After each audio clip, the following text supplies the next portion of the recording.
welcome to Scrollin', episode 129. I'm Ket. Joining me, as always, of course, Davey Starjumper. How's it going, man?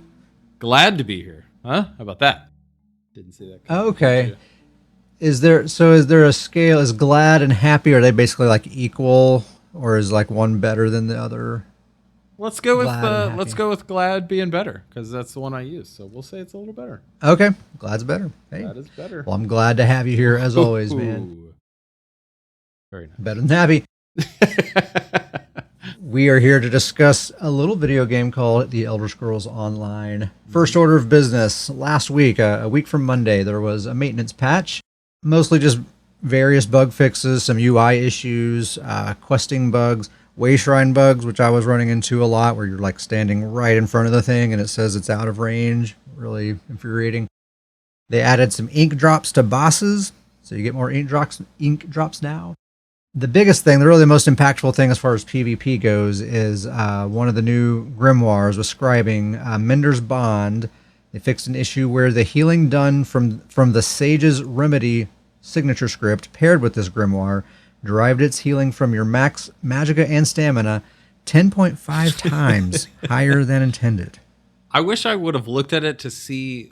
Did you see the tooltips? Like, what were the tooltips of 10 times higher? I didn't see it myself, but people were saying it's basically like vigor. It's like the selfish version of vigor that you can apply to your teammates. Just give it to everyone. It's very, very strong. Very strong. Yeah. Pretty wild. So they just nerfed that one script. The best usage of that Mender's Bond grimoire, by the way, is the shielding. Using one of the shielding scripts that just reapplies the shield over and over and over and over again. Mm-hmm. That wasn't nerfed at all. Still super duper strong. It's a tiny shield, but it refreshes every single second, and it applies to everyone that's touching that beam.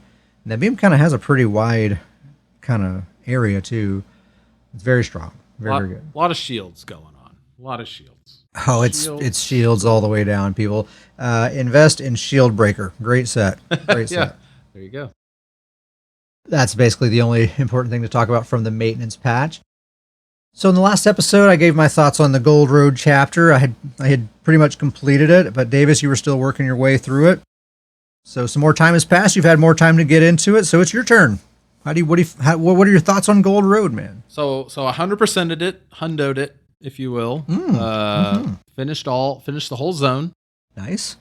And then, because I was trying to kind of get a feel for it, I had not 100%ed completed. I'll just go back to normal words. I had not fully completed Necrom. Like, I still had quests in Apocrypha and in the what's the northern zone, the normal zone of Apocrypha, of the Necrom. Telvanni Peninsula. Telvanni Peninsula. Thank you. Yeah. Pretty cool zone, right? Yeah, I had not fully completed that. So I went back to fully complete those to just kind of, have some comparison. I'll say this, like, overall, I'd give it a solid B. That's kind of my overall rating. Solid B. For Gold Road. For Gold Road. Sorry, that was very confusing. I went back to Necrom. No, for Gold Road, I'd say overall solid B. I actually, I'm curious to talk about this with you. I actually liked it better than Necrom. I was kind of thinking of them about, like, I enjoyed them about the same. I like Necrom quite a bit. I don't know. I liked it. I thought that obviously Apocrypha zone, very creative, very cool design, and kind of outside the box. And so, like, I think that gets some points there.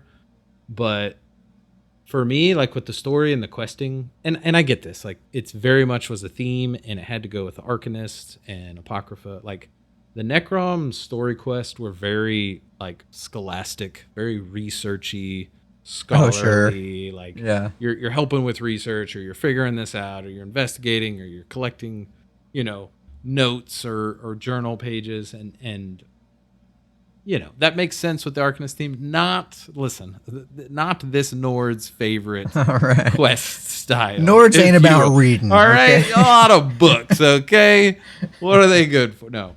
And so with the Gold Road, I felt like there was a little bit more action in the quests, if you will. Yeah. And I think it drew me in a little bit more.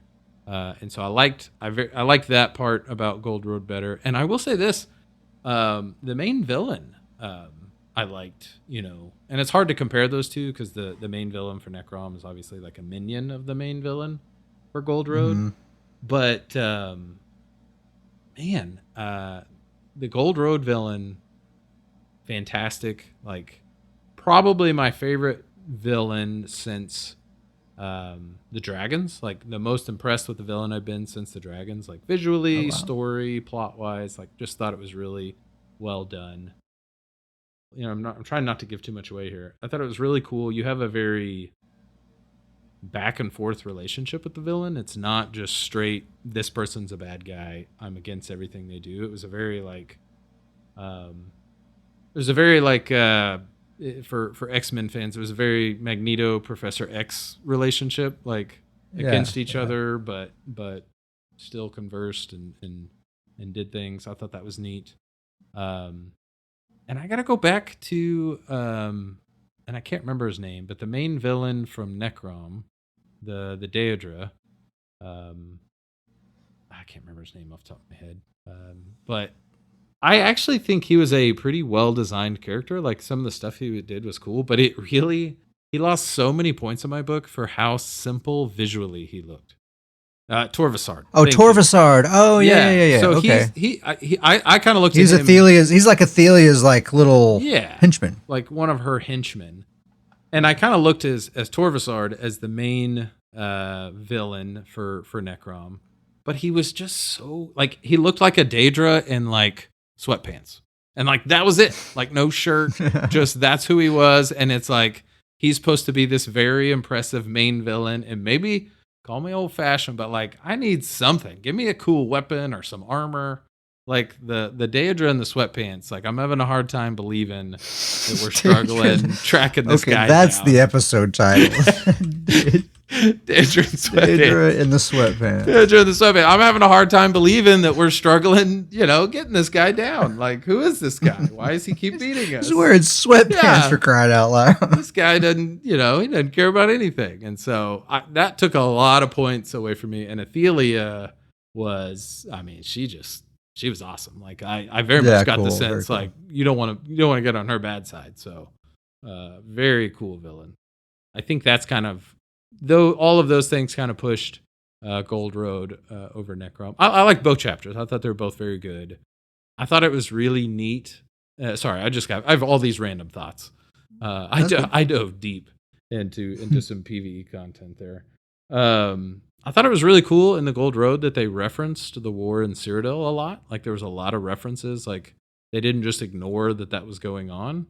The Cyrodiil zone is completely old and very, base game, original game. But I thought to have this new expansion and to at least reference, like, a lot of the NPCs were, deserters or had come back from the war. I just thought it was neat that they, like, kept making references, like, that's still going on right there. Like, they understand it's right next to this massive war. So I thought that was neat. One random thing, I actually used my companion quite a bit, like a lot. Yeah, you had told me about that, I think a couple episodes ago. You mentioned that, like, they changed how the companions work, where, like, if you summon a banker and then you dismiss the banker, your companion just comes back automatically now. Yeah. And so I summoned mine, and it's been following me around ever since. Like, it's just been my companion. There. Like, it's always there now. It is helpful, like taking down mobs. Like, it's something. So a great change. Like, if they wanted to bring more attention to companions, that was a great change. Probably should have, like, made some more companions for this chapter if that was the goal. But yes, I think that was key. Although I will say this, and I don't know how much truth there is, but I've read. There's quite a bit of posts on the forum. I don't know if you've seen. There's quite a bit of posts on the forums that supposedly they're bringing some companions in the fourth quarter. Okay. And cool. And supposedly the rumor is they're actually going to release more than 2 this time, which is a little surprising. But we'll see. Okay. See what makes me nervous. That's the PvP update chapter. Makes me a little nervous. Companion PvP. No. Companion battles. They're coming. No. They better. We said it as a joke, but it's happening. So I thought that the companion changes were good. The Miramore Rifts, the dolmens, if you will, for the zone. Mm-hmm. Very impressive visually. I'm a little bummed that they used up the crystal theme in Infinite Archive. Like, Yeah, it seems a little played by now. yeah, it's like you know, anybody who's done Infinite Archive, like you've at least grinded it, you get pretty familiar with the crystal theme and the visuals and the boss fights in Infinite Archive. And it just kind of, and I know Infinite Archive's not necessarily old, but it almost kind of seemed recycled when that was the theme for this. And it's a very cool visual design and very neat looking. But I just thought, like, man, I wish they would have saved that theme for just this expansion and found something else for the Infinite Archive. Like, Or like elaborated on it, because it's kind of yeah, I think it's kind of neat that there is that tie-in. Like this really is a very direct tie-in from the previous year's chapter, and yeah, that is neat. But I think they should have like elaborated on that visual sort of language a little bit more. Keep the crystal stuff, but add an element to it, make it colorful or something like that. It just like the Miramore Rifts to me reminded me of the Infinite Archive Crystal Boss. Like all the visuals and the mobs, it was kind of like, oh, like feel like I've done this before, and it was like, man, that's kind of, I don't know. It does get a little samey. Yeah, and but it's still very cool. It looks very cool, very good design. I feel like that the Imperial Legion is a terrible military. Like everything about them in the zone is just them getting beat by like bandits or just, I don't know, some farmers that rolled through, like kicked them out Better of training. Yeah, like what is going on with this the Imperial Legion? They're terrible military. They're everything about them. They're always getting beat. I thought that was kind of a funny, consistent piece to them. It's not something I noticed. Like every time you run into them, you're like, okay, Imperial Legion, and they're like, yeah, we just either the whole unit is dead. They're like, yeah, nobody made it, or they're all sitting out in a camp, and they're like, yeah, these bandits rolled in and kicked us out of our castle. Like, could you help us get it back? And it's like, wait, Like, what? Bandits? Yeah, like come on, like just don't open the gate for them. Like, what happened here? Thought that was you guys like an army or Yeah. something? Shouldn't you guys be pretty good at this? Like, how'd you get the castle in the first place? So I thought that was pretty funny. I liked that this is kind of a theme they've done for a while, but I like that delves are not just caves now. Yeah, they're like open area places. Yeah, and I think that's a really good change. It makes delves much more interesting because we've all done quite a few delves where you're like, all right, another cave. Yep, looks great. Yeah. Let me run around this cave. Yeah, there's one that's like it's like a fort, Mm-hmm. and isn't it like there's one where like the delve quest, like the quest for the delve involves like some dude ringing like an alarm bell or something like that, Yeah. and then you hear that throughout, like, are in the zone when you're around that area from then on. That dude's just up there ringing that bell. He's Yeah. never stopped. Grizzly Con says lumber camp. That was a really cool one too. That was a very cool one. So I thought they did a really good job with that. Like good. I enjoy the delves much more when they're not just kind of a simple cave. Just a hole in the ground. Yeah. It's like, come on. I have to reference this one. So there's two. I got two parts to this story. The Minotaur boss.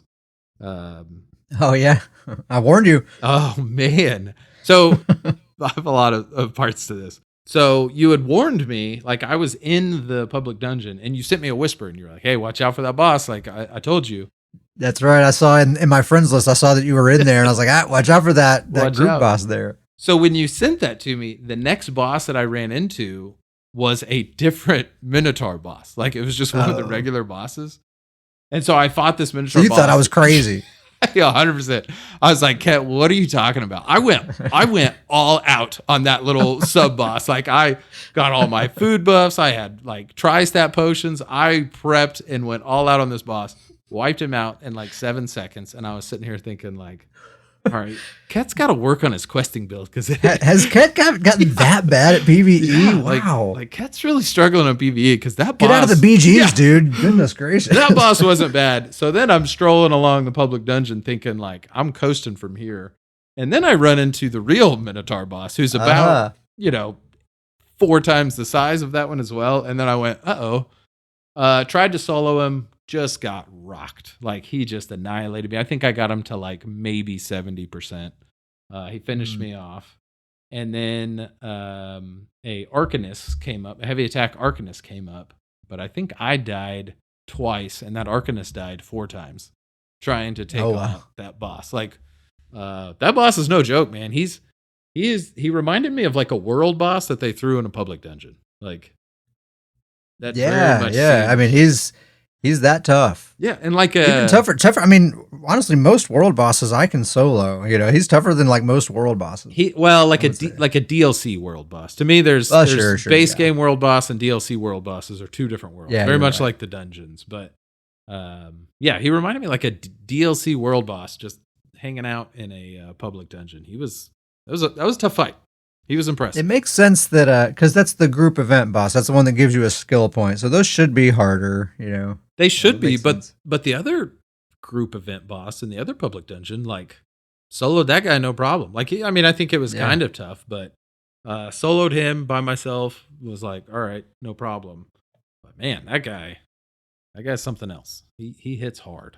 I think I sent you a CMX of like he has an ability called, I love this ability. I want this ability in scribing. It's called Clobber.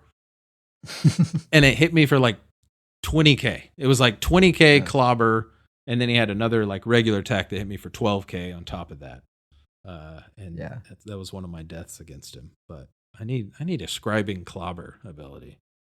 It was tough for a public dungeon. Yeah. Overall, though, good zone. I liked it a lot. Yeah. So B+, you said? Yeah. Something like that? I would say, I think I originally said B, but I would give it a B+. Like it would B+ for me for sure.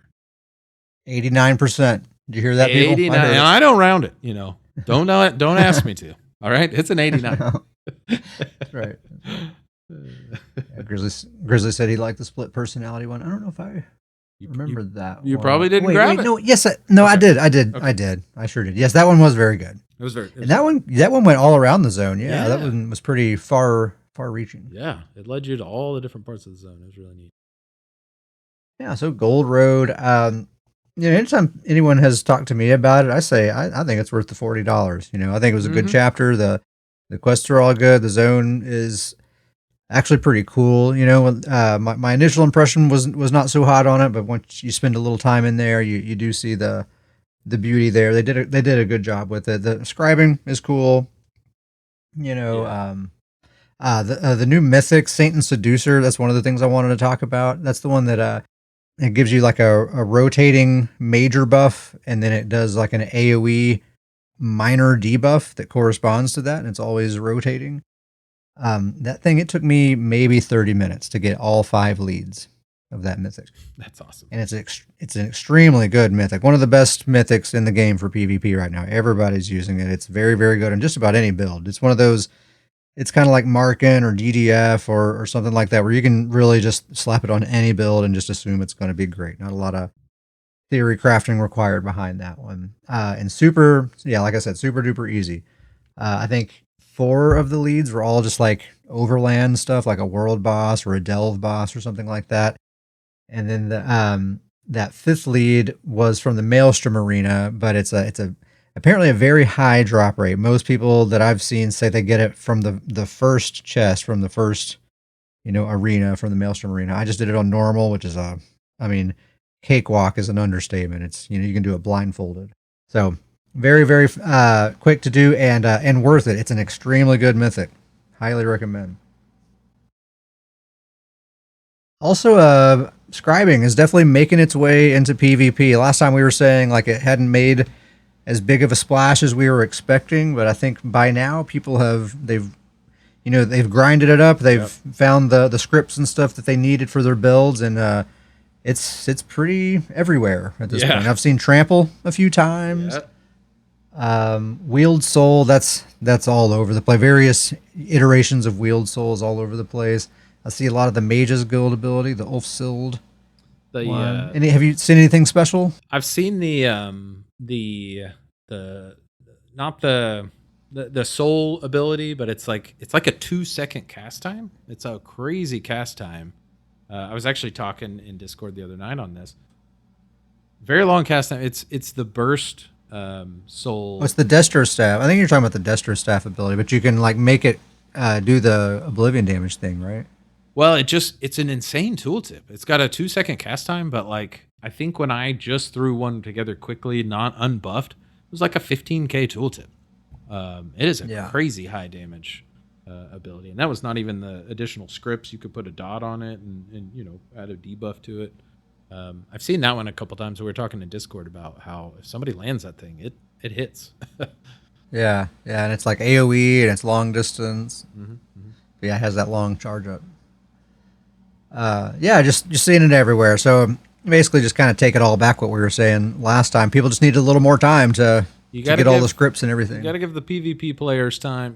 They're a little slow in grinding the PvE, but they'll get to it eventually. They'll get to it eventually if it's worth it. Really hasn't been any like major like balance issues that I've seen. There's not any really particular scripts or grimoires or whatever that I'm like always seeing on my recap or that's like really frustrating me all the time. Other than maybe some of the more like defensive ones that like healers are using, like that Mender's Ward or whatever it's called, the Resto Staff ability that you can customize is a little strong. But offensively, nothing's really kind of going nuts that I've seen, which is good. Yeah, honestly, my biggest balance complaint is Sorks need a little adjustment right now, in my opinion. They need a little be toned down just a little bit there. Oh, so I had no doubt about that. The adding a heal to Hardened Ward was just not necessary at all. I'll talk about my Sork a little bit later, but that Vibrant Shroud heal that they were given was really the only thing that Sorks were even asking for. Mm-hmm. And then they got that Hardened Ward buff at the same time, and they're just like, oh, okay, well, I'll use that. That's probably my most common sight in a BG is getting a Sork down to like 10-20% health, seeing them throw the shield on and then streak away, and it's like, man, I got nothing. I got nothing for that. Like, it's too much. And then they streak right back, full health, and come back at you. It's infuriating. It's way too much. They have the best ranged offense in the game. They have the best mobility in the game, but they don't even need to use the mobility because they can just face roll everything, like so easily. Yeah. No, it's way too much, and it's infuriating because they're impossible to kill. You'll sit there and just work on them and work on them. They'll just jump up and down, taunting you like, I can't kill me, Yeah. Like seriously.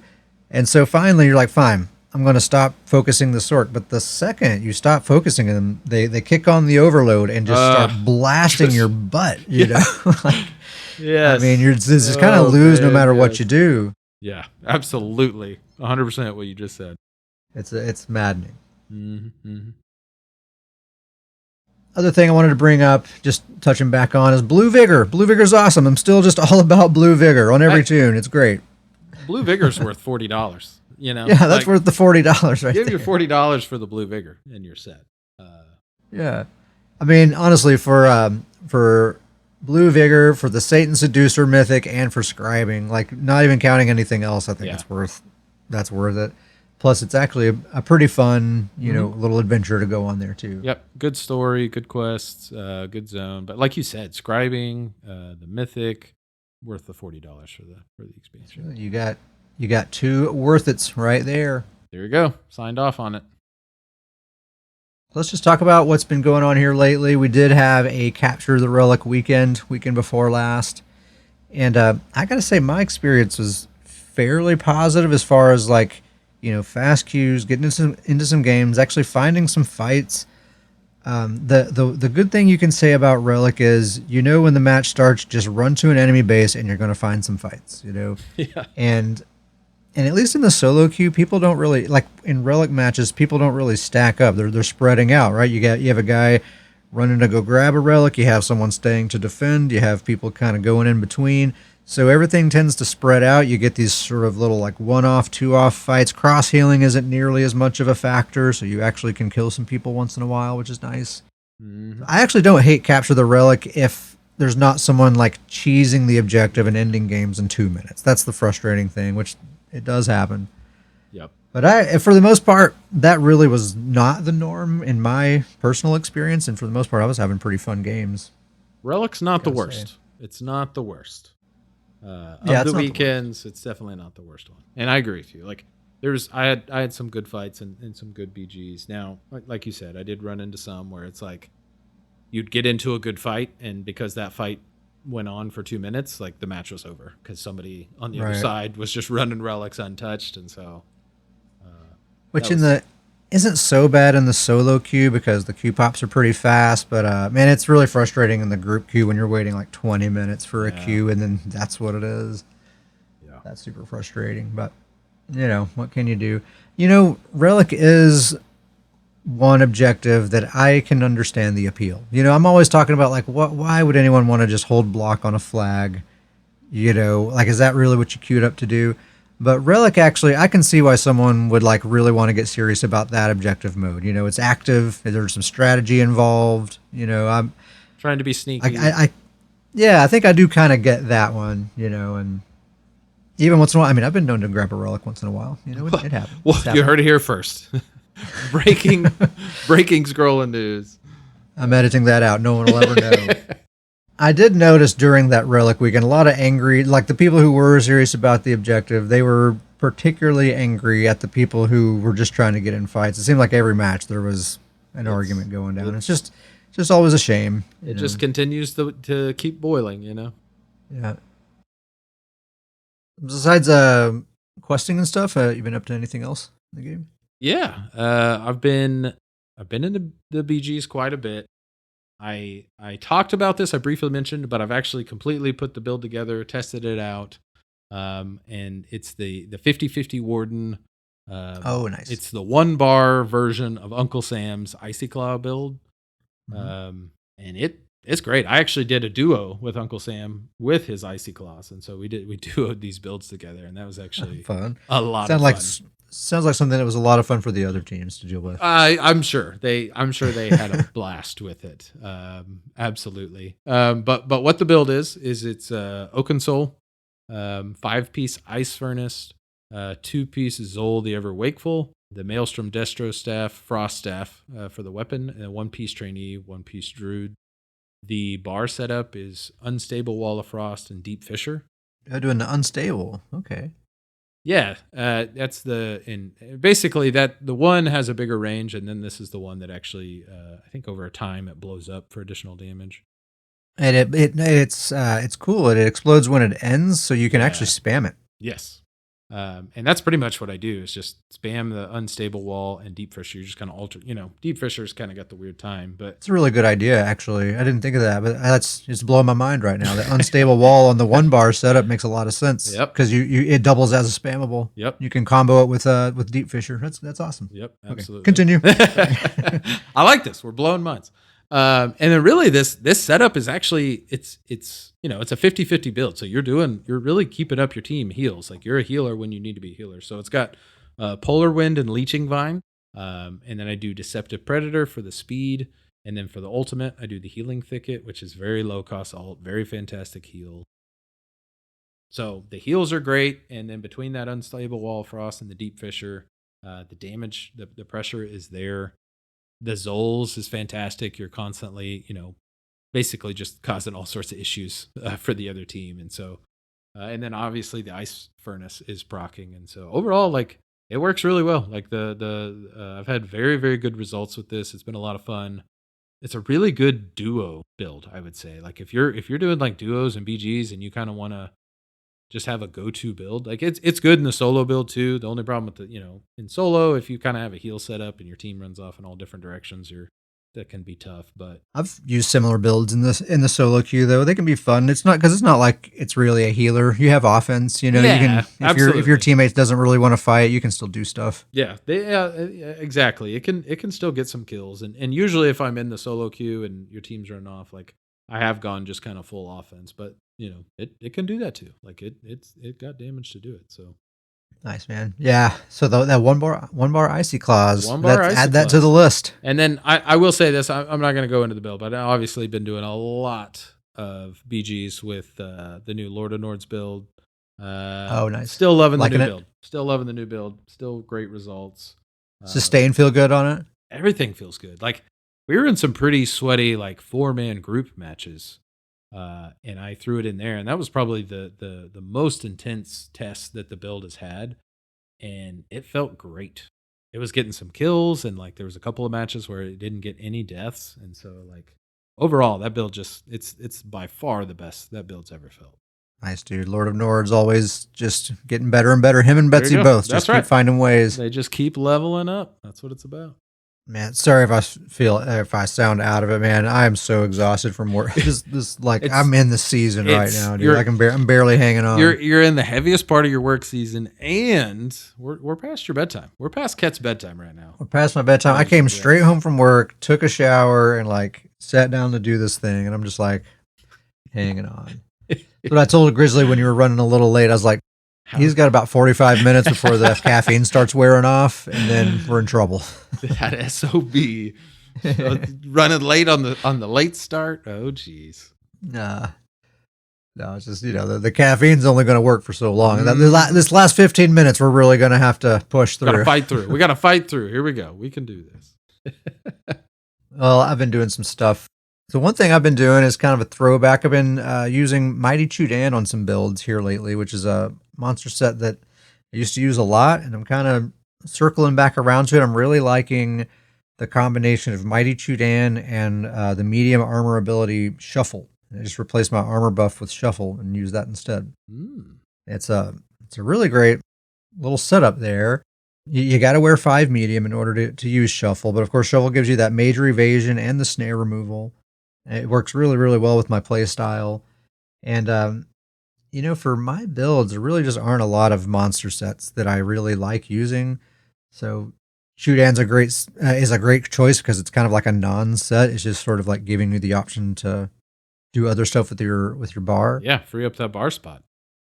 Yeah, and depending on the class, like your armor buff may or may not be anything special. Yeah. So I'm going to talk about a couple of builds that I'm doing that with here today. One is my Sorcerer, Intergalactic. I'm gonna call this dude my hipster MagSorc because it's a very unusual kind of Sorc build that it's become, and it's derived from our buddy Uncle Sam. What we call a Sam Sorc, like this execute Sorc, but I think it's evolved beyond that, and it's really just kind of its own thing now. So that's why I'm calling it a hipster Sorc, because it's a very different kind of. Yeah, it's a very different kind of MagSorc, but it's good. I like it a lot. So the build is Shield Breaker on the front bar with a lightning staff, Wretched Vitality on the back bar with a bow, 2 pieces Mighty Chudan, Stormweaver's Cavort, Mythic Pants, and 1 trainee. So yeah, I am doing the Mighty Chudan and the Shuffle in place of the armor buff. So that's one way that he's kind of unusual, is as a sorcerer, not using Hurricane, so he doesn't really look like a typical sorcerer. He doesn't have that. But I feel like you have to say, speaking of looks, you can actually see the great look of the character. That's huge. That's a win right there. Well, sort of, because Shuffle makes you kind of look like a ghost. Dang it. See, I'm not familiar with Shuffle. Shucks. Oh, yeah. But it does look cool, though. I actually do like how Shuffle looks, but it's still very translucent looking. Gotcha. Yeah, so you don't really get that. But yeah, so there is a bit of a sacrifice there by not using Hurricane, because Hurricane gives you basically permanent minor expedition at all times. So I'm giving that up. But Shuffle is giving me snare removal, and so like if I have minor expedition at all times, that extra 15% is nice if I'm not being snared, but I usually am being snared. Whereas with Shuffle, I'm never being snared, right? I have all of my movement speed all the time. So I take that sacrifice, 15% slower, but I always have all of my speed. No one can ever slow me down. I think it's worthwhile. Plus I get the major evasion at the same time. So totally fair trade. Yeah, very nice. Stormweaver's Cavort, that's the mythic that makes your roll dodges and blocking and breaking free and all that cost magicka instead of stamina. And this dude is a Breton who has really great magicka sustain. And as a sorcerer, you have that that dark conversion ability to convert all that excess stamina into magicka.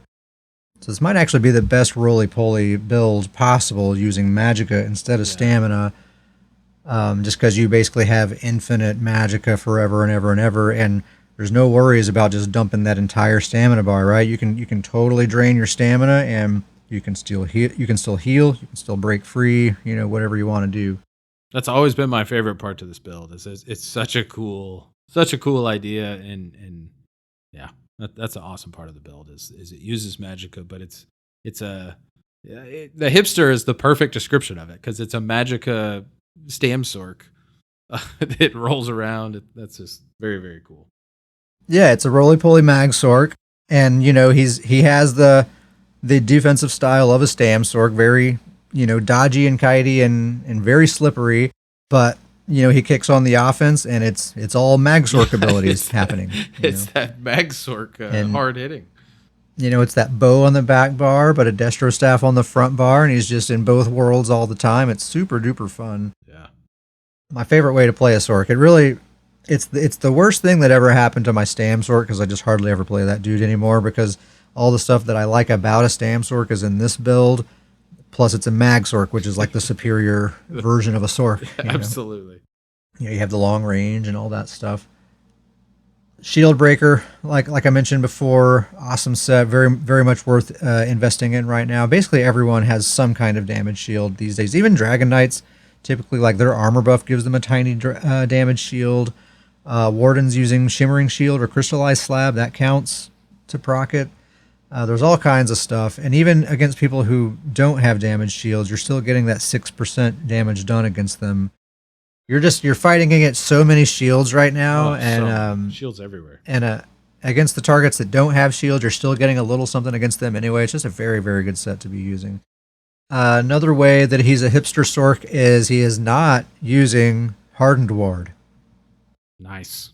He's using Vibrant Shroud instead, the AoE burst heal that the class had been asking for so long. Guess what? I'm using it. I'm the one Sorc out there doing it the right it. way. Yeah. I mean, now I'll make no claims that it is the better choice than Hardened Ward. Okay, Hardened Ward is OP, and you basically can't die as long as you're using that. But Vibrant Shroud is very good, and one reason I am using it is just to be a hipster, just to be different. Sure. But also, I hate not being able to heal my teammates. That's a big thing. Legitimately, I like being able to toss my teammate a heal when they're in trouble. It sucks so much as a Sorc. You can only streak someone once, and then they break free and they're CC immune, and you just get to watch your teammate die. I hate that. I also feel like I on my Sorc, I also don't use Hardened Ward. I actually still use the bird pet for heals. But oh, nice. I think like part of it for me is that and I have nothing to prove this at all, but to me, Hardened Ward is like, enjoy it while you have it, because I just don't see that ability. Definitely. I don't see it having a long-term future, so it's like I would rather get used to the other stuff instead of getting used to something that it never feels good if a big part of a build gets nerfed, and it's like I don't even want to set myself up for it. Oh, it's 100% getting nerfed at some point. Like it seems like it's got a very short lifespan. They'll either reduce the heal or maybe turn it into a heal over time. I could see it being a heal over time. Yeah, I'd be okay with it. I don't see them fully reverting it. That just very rarely happens. I just think that it should be used in addition with the class heal. It shouldn't be used in place of the class heal. But yeah, I am liking Vibrant Shroud. Like I said, I can heal my teammates with it. Another thing about it too is when you first look at the ability and you're looking at how much healing it does, you have to keep in mind the tooltip looks a little low, but then you have to keep in mind that Sorcs have this blood magic passive, 3673 extra healing whenever you cast a dark magic ability, which this is a dark magic ability. Plus, I think like CP and stuff can increase that. So when you add that to and there's no cooldown to that, by the way. Every single time you cast this ability, that will proc. So when you add that to the Vibrant Shroud tooltip, it actually puts it right in line with like a Breath of Life or like a single target heal like that. So for you yourself, every time you cast that thing, it's actually a pretty darn strong heal. So that along with Vigor, really like we've said on so many occasions, that's really all a build needs for survivability is those two things, like a reliable burst heal and Vigor and some mobility. Yep. And you can stay alive. And for a build like this, where it's not a typical Sorc, you're not face rolling damage. We're being a roly-poly. We're dodging and sprinting and doing that whole kind of play style. It makes a little more sense for that kind of build to have like a burst heal like this, and you can get away with not having a damage shield because you can be so active. A regular MagSorc doesn't have that option, right? A regular like Max Magica, Crafty Alfiq kind of MagSorc. They can't be spamming dodges and stuff like that. They'll run out of stamina, and then they're in huge trouble at that point. So it's not really an option for them. They kind of have to be spamming those shields. We don't have that problem. We're not obligated to do that the way they are. So Vibrant Shroud is actually, it makes good sense. We can, like I said, we can heal our teammates with it. Gives major maim to all enemies that are in its path, and minor vitality to allies. A lot of good stuff with that thing. It's a lot of good stuff. Also, the moral superiority. You get to feel better than other sorks because you're not using Hardened Ward. And that's important right now. That's a big deal. Yeah, very, very important in every build. You got to consider the moral superiority. Absolutely. I'll just say the combo really quick, very easy. On the back, you start on the back bar and do a light attack weave into a Haunting Curse, swap to the front bar and alternate Crystal Weapon, Endless Fury, Crystal Weapon, and then start all over with Haunting Curse. So Haunting Curse, Crystal Weapon, Endless Fury, Crystal Weapon. It's just a 4-second combo. Really, really easy. What's nice about Crystal Weapon is once you get into that, sort of flow, then that Crystal Weapon damage is coming at them every single attack. As long as you're light attack weaving, it's actually a very good amount of consistent pressure. That's something that Sorks actually kind of struggle with a lot of the time. They have that big burst when they line it all up, a big kind of burst to pop people down. But if that doesn't kill them, then oftentimes people can recover in the amount of time in between those bursts. And so it's like basically you can either kill them or you can't. But with Crystal Weapon, when you're kind of alternating it in between your other abilities like that, it actually is some very good, consistent pressure. So when you do burst them down, you can kind of keep them down until that next round of burst comes around. So I found that I can actually fight Dragon Knights and stuff pretty well. Plus we have all that range, so we're kiting. We have the shuffle so we can't get locked down. Those Talons, they're not going to lock us down. They're not going to keep us snared in their Ash Cloud or anything like that. I've actually been kind of picking on Dragon Knights. This dude. Hate to hear it. Sork's picking on a Dragon Knight. Come on now. I know. Bunch of bullies. I will say one thing about not having a damage shield, about not using Hardened Ward is, we have those damage shield indicators on health bars now. So basically, anyone who does not have a damage shield, people are gunning for you because everyone just is automatically going for the health bar that does not have a damage shield on it. So I do find that I get focused a fair amount, but that's just fine because you can't catch me. Can't catch me on this build right here. So. Really fun way to play a Sork. The roly-poly MagSorc, you got to get that Stormweaver's Cavort. The Mighty Chudan with the shuffle, that's the most kind of significant recent change that I made that really made it feel super duper good. I didn't have a monster set before. I couldn't think of one that I really wanted to use, so I finally settled on this, and it's been great. Nice. Very nice. And then one more build is Bobby Bobango. He is my ranged Stamina Necromancer. And really quick, his build is Wretched Vitality as a double bar set, Venomous Smite on the front bar with the Flame Staff, Master Bow on the back bar, 2 pieces Mighty Chudan. So again, the Chudan shuffle combo, it makes especially good sense on a Necromancer. Their armor buff does nothing, just get rid of it. Yeah. And, plus they have no good buffs really, so having snare removal, having major evasion, it's very convenient for them. It's really nice. I would also recommend on Necromancers, use the Scribing Burst Heal. Don't use the Necro Burst Heal, use the Scribing Burst Heal. That's the way to go. That's great advice. I'm not doing that on this build, but great advice. Yeah. And he's all well fitted and all swift on the jewelry. He's super duper kitey. Nice. And it's a very fun way to play Necromancer. I've actually had a few people ask me about this build in BGs in the last few days. He's been performing well, and it's fun. So he is... probably the character I have that is benefiting the most from scribing. He is using Dazing Soul, which is that's the wield soul ability that it's called Dazing Soul whenever you put the stun script on it. So it's a long range stun. I'm using that Anchorite's Cruelty script that it consumes soul gems and applies oblivion damage. It's a lot of damage and it burns through those soul gems. Let me tell you, burns through them really fast. You're gonna be buying soul gems from the guild vendors here soon. I think when it gets to that point, I'll just change that script to something different. You refuse. You won't sink that low. Yeah. I'll just make it the regular dot script at that point, I think. But until then, I have like thousands of soul gems across my characters, so I have a ways to go, I think, before I get to that point. I get to enjoy it for a while. Such a cool idea that they like made soul gems have value. There's a purpose again for them. It's genius. Yeah, it's great. It's great. And then so it stuns. It has the Anchorite's Cruelty, and it applies Major Breach. And it's all 28 meter, or in PvP 36 meter. Long range. Yeah, it's a pretty amazing ability. Yeah, that's very good.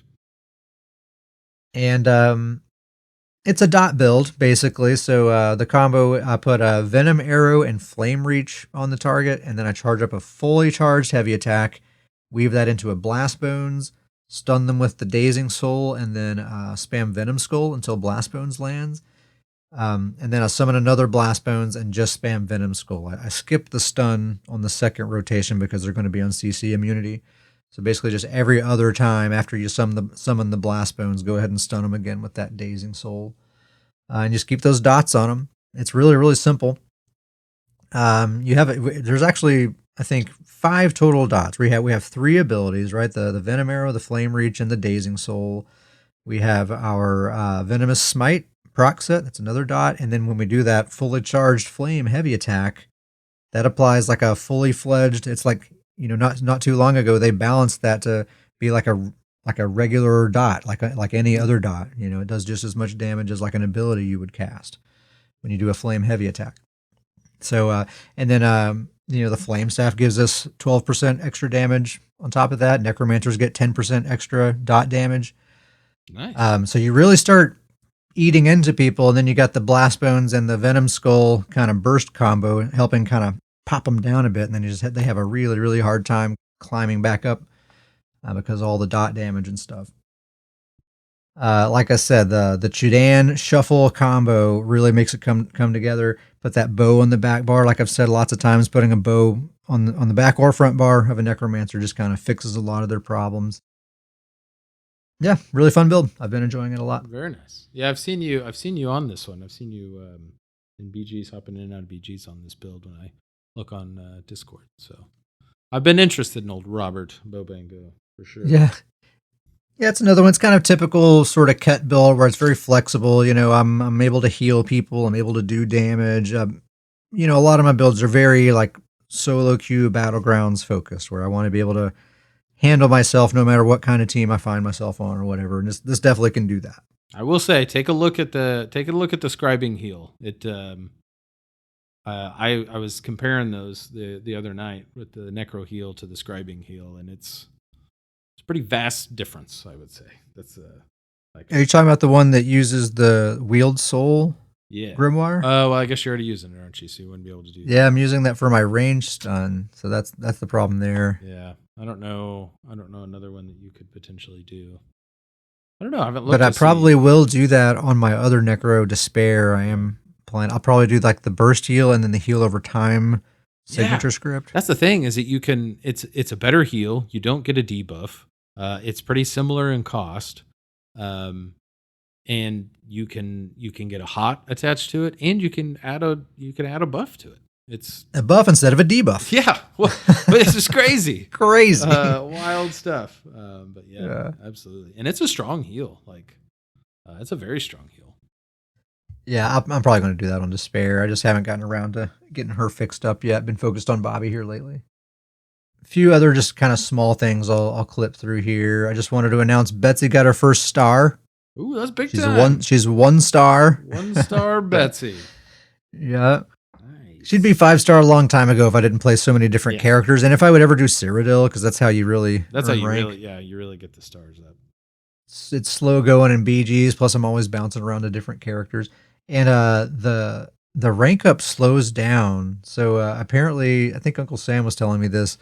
Going from 0 to 1 star is the same amount of time as going from 1 star to 5 stars. Oh. So I'm halfway there, basically. Oh my gosh. I will say this about Cyrodiil. This week, I think the campaign ends this week. So get in Cyrodiil, get your level 1 to get your transmutes. This is the disclaimer. Call out. Okay. Yep. Get your transmutes tier 1 Cyrodiil. Yep. Make sure you go to your home campaign. Yes. Definitely go to the home campaign. That's a bummer when you get to that 25k AP and you're like, I forgot to set my home campaign. That's always a tough one. I've done it. I think probably on the next episode, the characters that I'm really kind of looking at right now is Catface, my Nightblade, and my Warden and my Arcanist. Those are kind of the three that I just feel myself sort of gravitating towards those. They're all three excellent builds. I doubt I'd change anything about them, but I'm going to be playing with them a lot. I think actually I've already kind of started. So look forward to that. And I just wanted to throw out one more time that Satan Seducer mythic. I've been using it on my other Necro, Despair. I like it a lot. Probably going to be slapping it on a DK here pretty soon. Seems like it would be really, really good on them. I can see that great on a DK. Strongly recommend.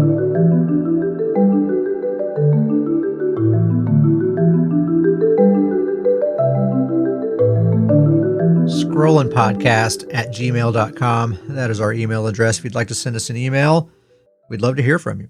You know, you can tell us a joke, say hello, make a suggestion for the show, ask a question, shout out to a friend.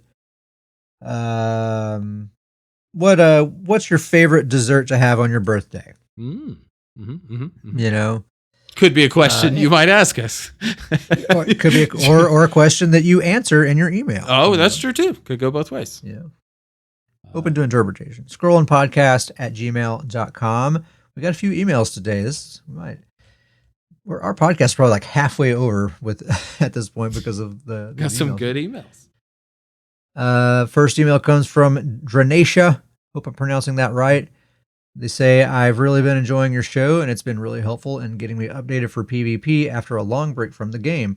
So much has changed, and y'all are providing a lot of useful nuggets. Nice. Along those lines, I'm wondering if you could sum up how to counter each class in PvP in one sentence. What's the most important thing to remember when fighting each class? Thanks, and keep up the great work, Dranesha. Very kind email and a very fun question. Fun question. I don't know if I'm going to be able to stick to the one sentence rule. I'll just aim for keeping it brief. There you go. Start with Sorcerer.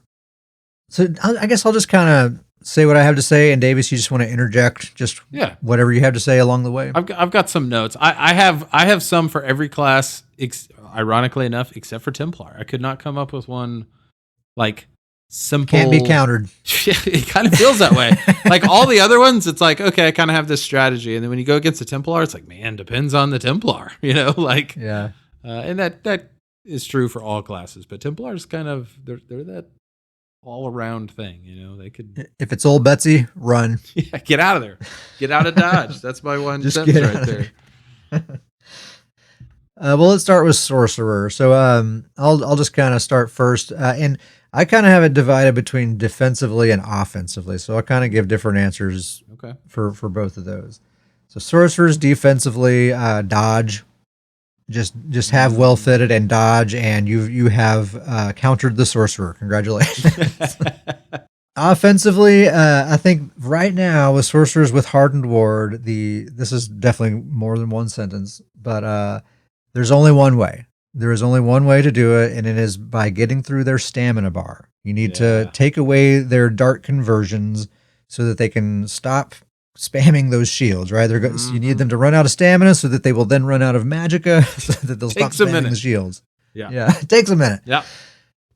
And so hard and soft CC combined is the way to do that. You need to be stunning them and rooting them on cooldown constantly. And eventually, hopefully, you can get through it. Maybe. Yep. Also consider don't. Just avoid them. It's so much work. And I would also strongly recommend do not chase him. If you have a gap closer, it's going to be so tempting to just gap them and gap them and gap them. It rarely ends well for you. Yeah. A Sorc loves getting you pulled away from your group. That's their favorite. Because they have dark conversion, you don't. You do right? not. So they're going to streak and then get all the resources back, and then you're going to be out of stamina and stunned, and with a full Curse Fury combo on you, and it's going to be bad. Yeah, that I mean, pretty much the same what you said. I had hold them down. That's what I have for the Sorc. Just hold them down.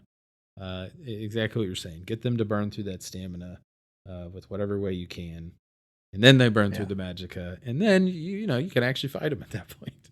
Yeah, exactly. That's the way to do it. If you don't have hard and stuff, like if all you have is a stun and nothing else, no, that's not enough. It's probably not going to work. I would just try to not fight that person if you can avoid it. Yep. If they're just hard focusing you, that's tough. That's a tough situation. try to get enough line of sight where they get annoyed or get distracted. Leave you alone. Yeah. So next we'll do Nightblade. Defensively, I think the very most effective thing you can do about a Nightblade is just having enough health to not get bursted down by their combo. I would say like 35k or more. That alone goes pretty far to countering Nightblades, because Nightblades are kind of all or nothing, right? They have that big burst combo, that real like all or nothing moment. They either kill you or they don't. And if they don't, you basically have like 5 or 6 seconds to get ready for the next attempt. So just having enough health is a huge benefit. Also, just dodging or blocking, their combo's super duper predictable. So if you just dodge or block either one, probably going to be fine. Play it safe with your health bar. This is way more than one sentence. You're getting way more than you asked for. Play it safe with your health bar when you're fighting a Nightblade. You might think 60% health is a safe place to be, and that probably is true against any other class, but that's basically execute range for a Nightblade. Okay, don't fight a Nightblade unless your health bar is completely full. Okay, and if you take some damage, heal all the way up, and then try to fight them again. Their burst combo is just too nasty to be risking that kind of thing. Too much. Offensively, you want to have AoE attacks, because that'll hit them through stealth. Anti-stealth like Camo Hunter helps a lot. Dots are actually super effective against Nightblades because it forces them to have to heal a lot, which they're pulling themselves out of stealth in that case. So dots are very, very good. And that's basically all I have for Nightblades. What do you got, Davies? I mean, sums up what you just said. Make sure everyone sees them. And not just make sure you see them, and I said it that way on purpose. Make sure everyone sees them. Odds are, if there's a Nightblade and he's being kept out of stealth, you're not going to be the only person to turn and try to burn that person down. People will know. They will be tempted. Oh, this Nightblade can be seen right now. You're going to see people start changing targets. Yeah. People love to focus the Nightblade, and it's usually a good idea because you'll regret it if you don't. They'll make you regret it if they're any good at all. Absolutely.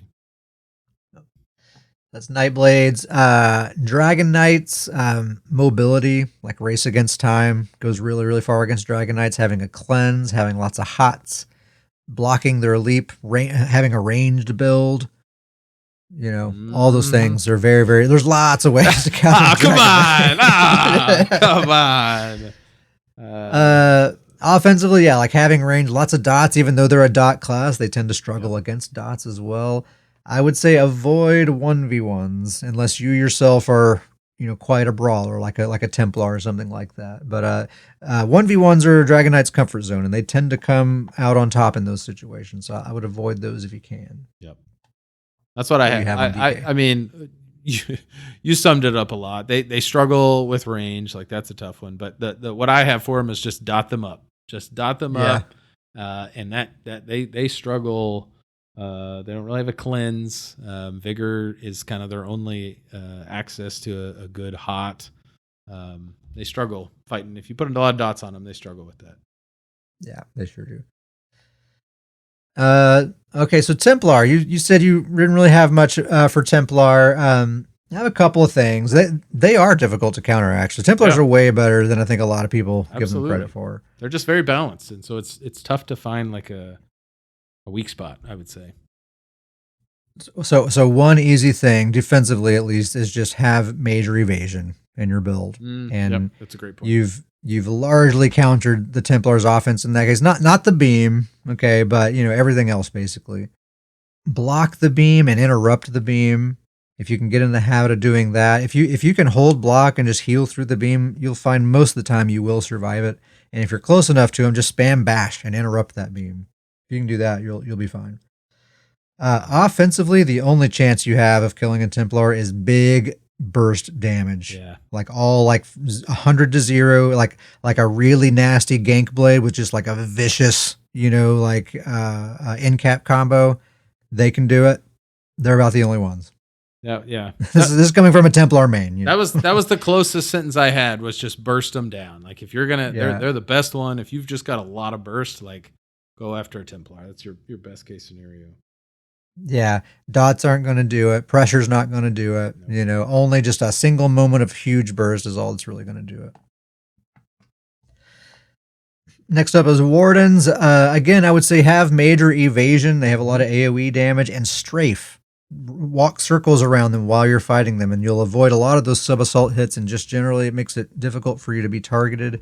Have major evasion and strafe are kind of the two best things you can do defensively.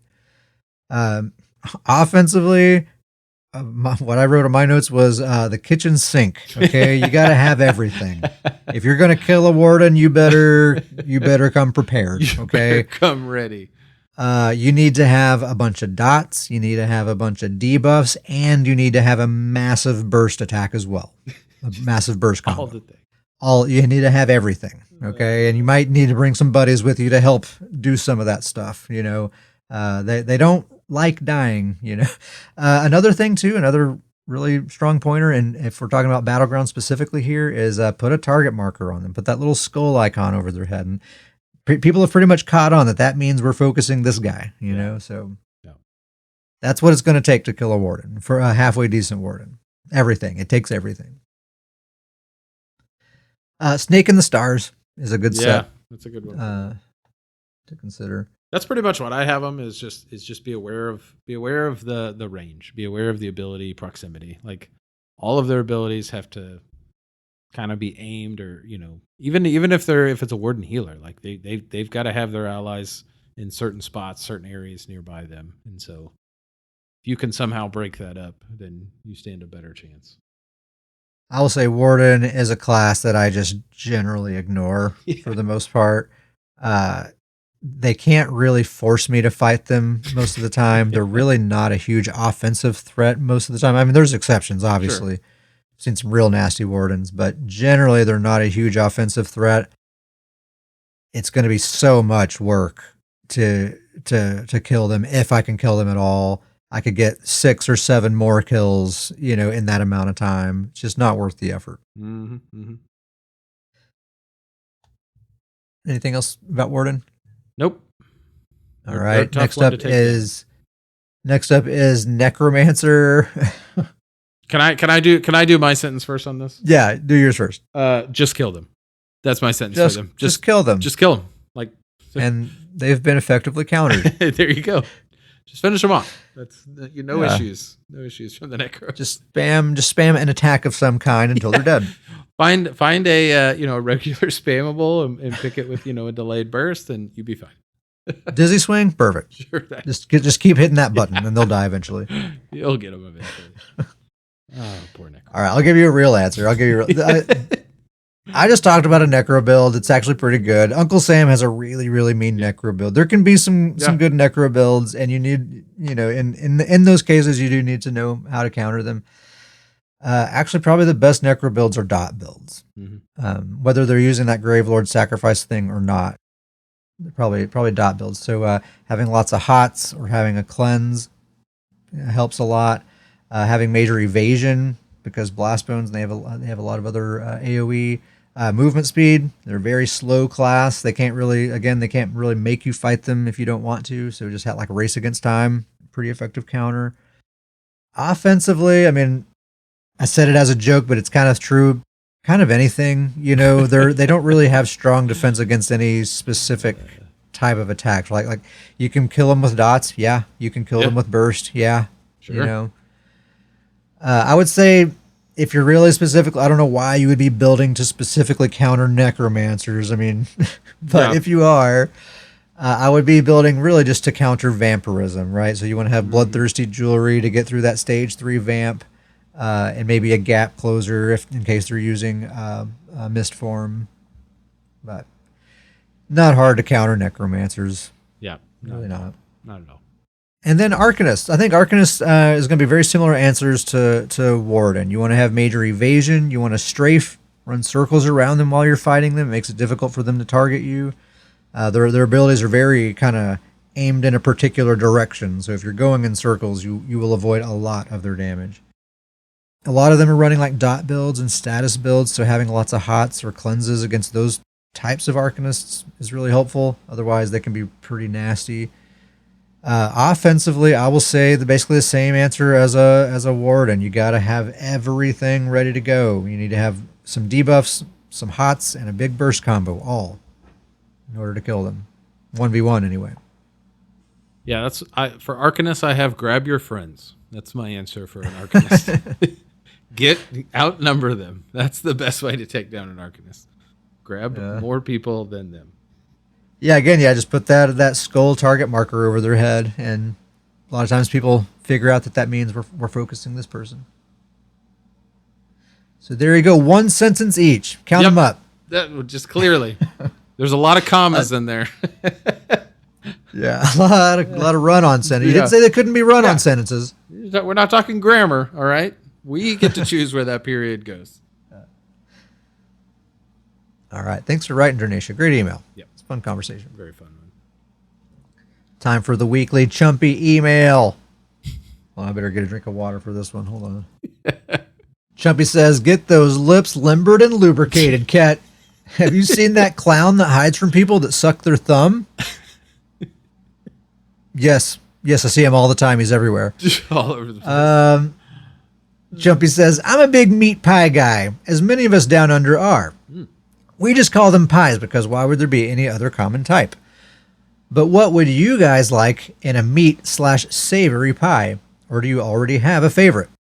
So we'll stop there. There's more to the email. Let's stop there for a second and then we'll continue on. I mean, this is America. It's a chicken pot pie. Chicken pot pie, 100%. My answer as well. Easy answer. I didn't have to ask, did I, David? No, we knew. A good homemade chicken pot pie, delicious. Even the store-bought one's pretty darn good. That's true, too. I'll take a store-bought one. You put one in front of me right now. Hey. These things are great. Delicious. Chicken pot pie is the answer, Chumpy. Partially because I'm not sure I know of any other kind of savory pie. That's the one. There's not a lot. We don't really have a lot. Not a big thing here in the States, but chicken pot pies are common, though. Yeah. That's like the one kind. And they're good.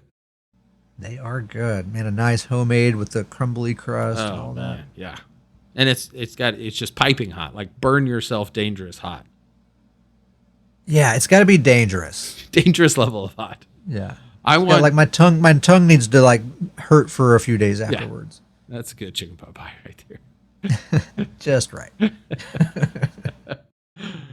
Jumpy goes on to say, my favorite book is The Mysterious Island by Jules Verne. But I'm not a nerd because I didn't read it. I listened to it. I'm a nerd for many other unrelated reasons. In the last episode, I said something about only nerds read, I think is what I was talking about there. Nice. So Chumpy's a nerd for many other unrelated reasons. What's yours, Ket, you nerd? And I'd like to know yours too, Davius. Very nice. Davius, why don't you go first? You got a favorite book? I already know the answer, but go ahead. I mean, this is tough for me. So my favorite book, series-wise, Wheel of Time. That's hands down my favorite. Love it. That's what I was going to say. It's hard to say the Wheel of Time because it's I think it's 14 books. So it's hard to answer that one book.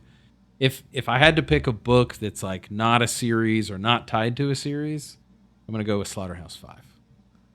Oh, nice. That's a good one. That's my favorite standalone book. And if anybody who's read that, like, you know why. That book is just, it's out there. Creativity. That's the Kurt Vonnegut, right? Yes. I'm not crazy. Yeah.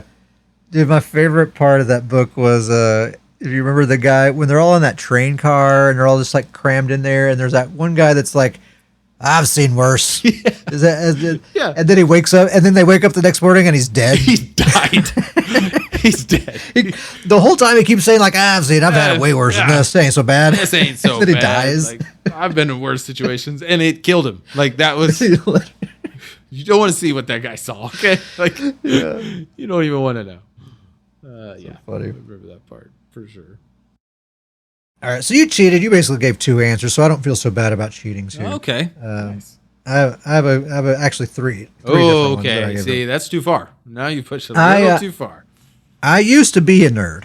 I used to read books. Recently recovered. I've reformed. Yeah. Absolutely. If I had to pick, probably my very favorite book is a book called Good Omens by Terry Pratchett and Neil Gaiman. It's kind of a spoof of The Omen, if you're familiar with that like movie or book. It's like the end of times, kind of like biblical sort of story, but it's got sort of like a humorous. You know what it reminds me of? It reminds me of the movie Dogma, and this predates the movie Dogma by Kevin Smith. Okay. I bet there's a very strong likelihood that this book was a strong inspiration for that movie. It has a very similar kind of tone and vibe to it. Okay. But it's cool. So it was co-authored by Neil Gaiman and Terry Pratchett. Neil Gaiman is a well-known dark fantasy author, and his writings are all like very dark and brooding and kind of cool or whatever. Terry Pratchett, rest in peace, he wrote like comedy fantasy novels. So it's all like wizards and dragons and stuff, but very like farcical and silly and nonsensical. And so these two like coming together to write, you get Neil Gaiman's like dark, serious, twisted fantasy, and you get Terry Pratchett's like whimsical nonsense kind of stuff, and it's all combined in this one book that's, you know, about the Battle of Armageddon that's about to happen. And they actually made a live action series of this on Amazon that I thought was really, really well done, extremely well done. Strongly recommend it. Okay. So Good Omens is the name of that book. Another one, Lonesome Dove by Larry McCurtry. This might be one you might not expect me to say, but man, oh man, oh man, what a book this is. 800 pages. It's a long one. Mm-hmm. Pulitzer Prize winner, one of the best books written, period. It's got romance, action, adventure, horror. I mean, just everything. It's a literal epic in like the American frontier kind of setting. Okay. There was a mini series made for TV years ago made of it. I do not recommend watching that. If you haven't seen it, like read the book. Don't the miniseries is actually pretty well done, but it's just so much better if you just let your imagination do everything for you. Lonesome Dove. And then last one, Blood Meridian by Cormac McCarthy. Dark, gritty, not for the faint of heart. A lot of murder, a lot of unpleasantness, but man, what a writer Cormac McCarthy is. He just has a way with words, very stark. Also, like in the American kind of old West kind of times, but a very darker side of that time period. Awesome book. Awesome book. Okay. Blood Meridian. Okay. So yeah, back when I was a nerd, Jumpy, those are some books that I liked. He's reformed now. Yeah. I just listen to podcasts and play video games now, like a cool person.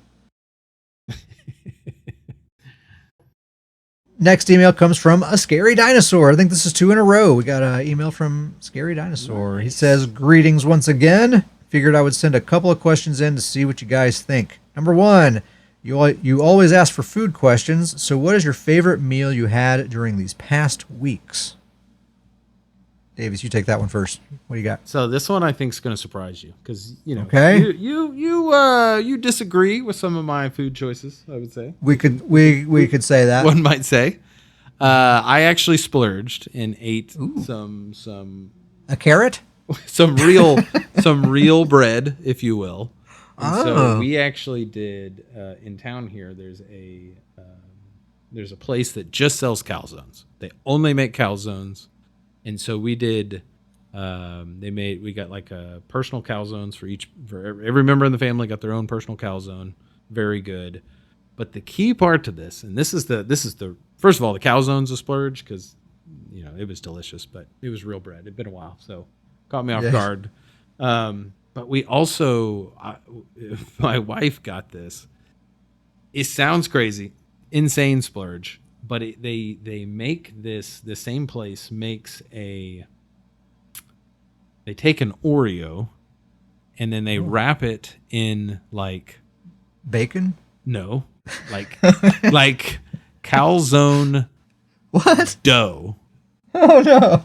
And then they cook it. They fry it in that like calzone dough, so it's like almost like a breadstick dough. Mm-hmm. And then they pour powdered sugar over the top of that. Okay. And I took a bite of that thing, and I it was mind blowing how good that was. It caught me off guard. And then they have like a little icing thing that you can like dip it in, and yeah, man, that was insane. Oh yeah, too much. Like just it's one of those foods that like you 2-3 bites and you're like, this is too much. Like there's too much going on here, but like.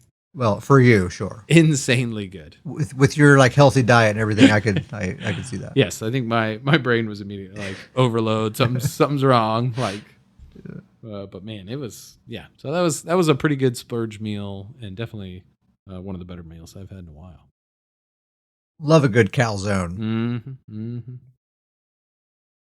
Mine is a bit. I don't know. It's not going to sound very fancy. I can't wait for this. I'm already excited. It's not going to be very fancy, but it was so good. I'm telling you, like it was just, everything was just prepared so perfectly well. But I had a friend of mine come over and we were hanging out and we decided to just order a pizza from Pizza Hut. Nice. And we got a Pizza Hut thin and crispy pepperoni with onions and green peppers. And then we went and bought a 4-pack of glass bottle cane sugar Dr. Peppers. Ooh. Nice. And man, I don't know. The Pizza Hut had their A staff working that day. I mean, this thing just came out. You know, the thin and crispy was just like a cracker, just crispy, beautiful. Mm-hmm. Pepperoni, onions, green peppers, and just paired with that cane sugar Dr. Pepper, ice cold, of course, straight out of the bottle. Don't taint it by pouring it in a glass. Gotta drink that out of the bottle. There's nostalgia tied to this meal too. I feel like I'm getting nostalgia just thinking of this meal. Oh, dude, it was just, we were both just sitting here like, this is so good. We were just like, we could not believe how amazing it was. Nice. So that's my answer.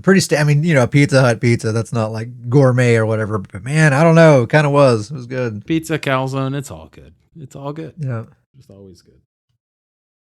Scary Dinosaur's second question is, ESO has so many sets these days, but due to power creep, hype of new sets, etc., some of the older sets I feel are forgotten, even though they are still extremely viable. What sets do you think are underrated or forgotten by a majority of the community? I'll throw out a few here. Scathing Mage, I think, is still a very good set on the right build. That was on my list. Really anybody uses. Great one. Nice. Mage, yeah. I mean, very few sets can give you like almost 600 weapon and spell damage with a potential permanent uptime. I mean, that's very rare. This one isn't necessarily old, but I do feel that people have already forgotten about it. Soul Cleaver, the Nightblade set.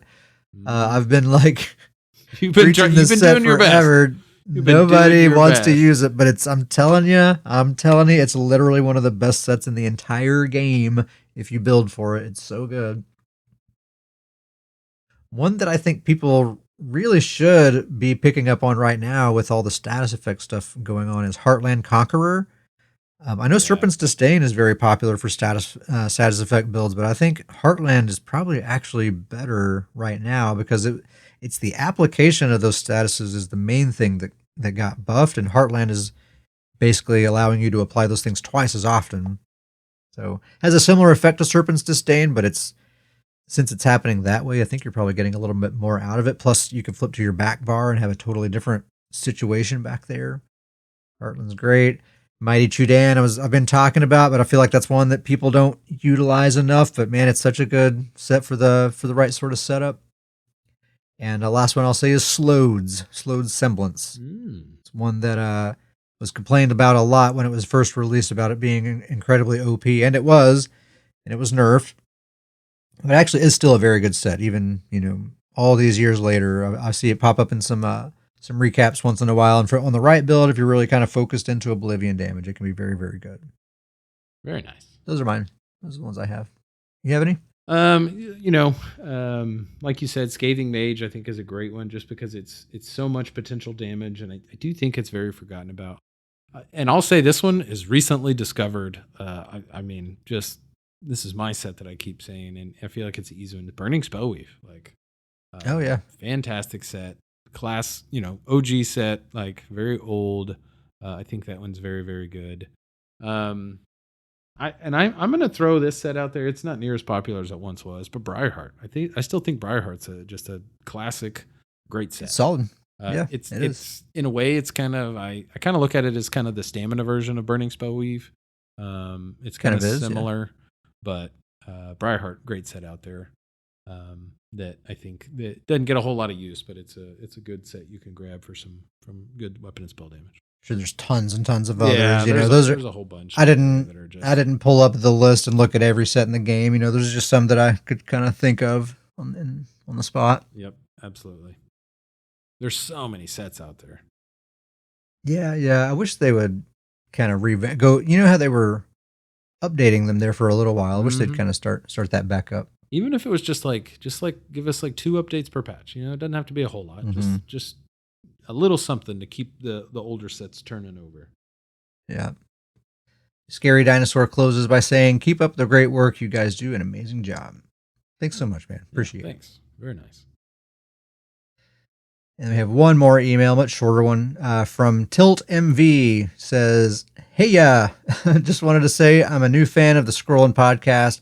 Thanks for chatting about theories. As always, you guys have really interesting ideas that have helped me personally create new build ideas. Also, could I get an invite to that Discord? Thanks so much." Awesome. Of course, the invite has been sent. Yep. And yeah, just some nice words. Thanks for writing, man. Yeah, thanks. Very kind. We had quite the email lineup today. Awesome. Scrollandpodcast@gmail.com. Once again, is that email. We would love to hear from you. Yep, we love the emails. They're so much fun. It's so great that we get emails now. Yeah. Isn't it? I mean, honestly, I feel like me and you are kind of on the same page of this. Like, we love the emails. Like, it brings a great element. They're fun to answer. You know, they're always really good questions, and I don't know. I just like the emails are some of my favorite parts to the episodes. It really helps the illusion that this is a real podcast. We're really tricking some people nowadays. Like, they have to double take before they realize. Yeah. All right. So we have a guild. The guild's name is Stoons Goons. It is literally the best PvP guild in the game. It just so happens to be the best named guild on the PC NA, Xbox NA, and PlayStation NA servers. We're on all three. It's also the official guild of the Scrollin' Podcast. If you'd like to join, send us an email at scrollandpodcast@gmail.com and we'll send you an invite. If your guild list is full or if you're on a different server, you can join the Discord. That's the true home of the guild. Everyone that's on the Discord is a fully fledged goon. That's where all the PC, Xbox, and PlayStation people all come together in beautiful harmony. It's really an amazing thing happening over here. It's one of the best communities on the internet, not even kidding. Scrollandpodcast@gmail.com to get that invite. If you'd like to support the show, the main way to do that is to go to patreon.com/scrollandpodcast and sign up to receive Stoon's Boon for $3 a month. That gets you access to the Booncast, which is a shorter podcast that I do on the off weeks. Also been uploading some build testing videos, some PvP commentary videos, some other stuff being added to that. So might want to check that out. We also have a new website. It is a very catchy URL, sites.google.com/view/scrollandpodcast. Rolls off the tongue. That is sites.google.com/view/scrollandpodcast. Someday I'll buy a domain name, but that'll do for now. But what you can do with that, if you're looking to help the show, that's just that's a link that has all the essential stuff that somebody who wants to check out the show might want to have. That has our email address, that has our Patreon, that has all the major platforms that you can listen on, and it even has an embedded MP3 player right there on the website, so they can just check it out right there. So if you're trying to spread the word, that's the best way to do it. Sites.google.com/view/scrollandpodcast. Give that to whoever you like. We're also on Facebook if you'd like to follow us there. Pull us up on Apple Podcasts. Give us a star rating and a written review. That just increases our visibility, makes it so that more people will find our show. And the very best thing that anybody can do is just join our community. This show is a product of the community. All the stuff that we talk about here are things that we have experienced with our friends or talk about with our friends in Discord, in the game. It all kind of filters its way here onto the show. The show would be severely diminished if we did not have such a great community. So everyone who joins is directly contributing to the show. Scrollandpodcast@gmail.com. What was that, Davius? I just said 100%. The community is the best part for sure. Oh, yeah, absolutely, for sure. Another bonus to joining the community. This used to be limited to only certain people, but I've opened it up to everyone. Everybody can listen while we record these podcasts and participate in the chat while we're recording live. Everyone who's in the Discord can do that. So that's a perk to that. Shout out to the chat, which just consists of Grizzly Khan tonight. Thanks for joining us, dude. As always, #1 fan. Shout out Grizzly Khan. Yep. Shout out to Uncle Sam, Maddie Quinn, Ironworks, Slavka, Ricky Base, Ruski, 60, Kawaii Cats. Probably some others.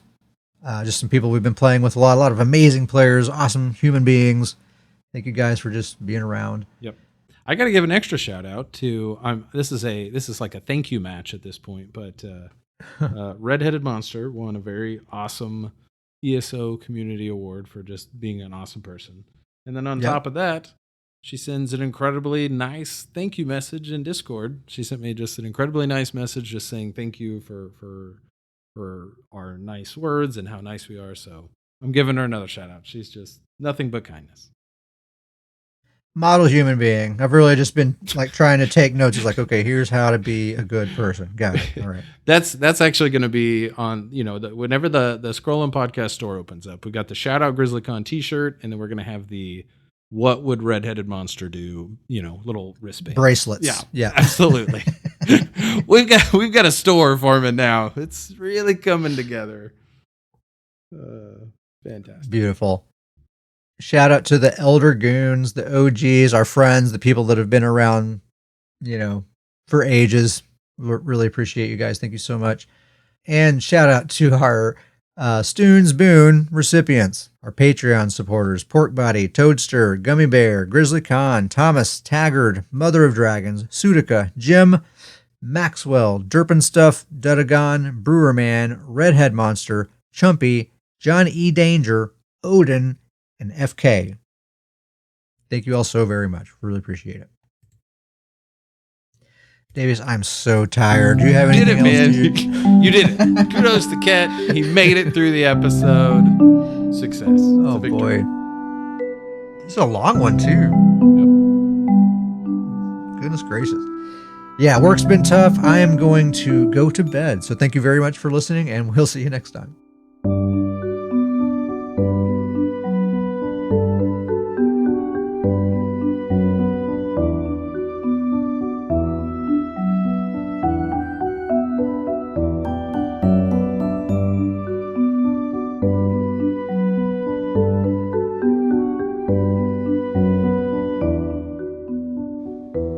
Grizz, get that Alani ready. Here we go. Here it comes. 3, 2, 1.